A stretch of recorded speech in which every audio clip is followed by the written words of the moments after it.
నిన్న ఇజ్రాయెల్ మీద జరిగిన వివిధ దాడుల గురించి మాట్లాడుకున్నాం. అందులో ఒకటి లిటిల్ ఇండియా మీద దాడి. ఇజ్రాయెల్ మీద ఆదివారం ఇరాన్ క్షిపణి దాడులతో అక్కడ డిమోనా నగరం ఒక్కసారిగా వార్తలకు ఎక్కింది. అక్కడ భారత సంతతి ప్రజలు ఎక్కువగా స్థిరపడ్డారు. వాళ్ళ సంఖ్య 30% దాకా ఉంటుంది. అందుకే డిమోనాకి లిటిల్ ఇండియా అని పేరు వచ్చింది.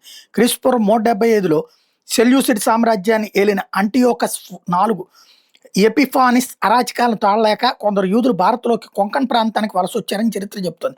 వాళ్ళ సంతతి ముంబై, నౌగావ్, పూణే, అహ్మదాబాద్లో స్థిరపడింది. వీళ్ళను బెనే ఇజ్రాయెల్ అంటే ఇజ్రాయెల్ బిడ్డలు అనేవాళ్ళు. వారు గానుగ బట్టి నూనె తీసే వృత్తిలో కిరాణా వ్యాపారంలో స్థిరపడ్డారు. 1948లో వీళ్ళ జనాభా 20,000కి చేరింది.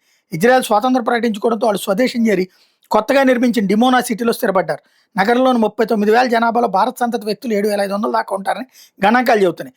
భారత సంప్రదాయ వంటకాలు, సంస్కృతిని వాళ్ళు డిమోనాకు పరిచయం చేశారు. సోంపాపిడి, గులాబ్ జామ్, పాప్డి, చాటు, బేల్పూరి వంటివి డిమోనాలో చాలా ఫేమస్. అక్కడ క్రికెట్ అభిమానులు చాలా ఎక్కువ. అవిభాజ్య భారత్లో ముంబై సినీ పరిశ్రమలో యూదులు నటులుగా, నిర్మాతలుగా రాణించారు. ఇజ్రామిర్, సాల్మన్ మోసెస్, ఇసాక్ సతాంకర్ తదితరులు బాలీవుడ్ అభివృద్ధికి పాటుపడ్డారు. అందుకే ఇజ్రాయెల్లో 2వ ఇండియన్ ఫిల్మ్ ఫెస్టివల్ను డిమోనాలో నిర్వహించారు.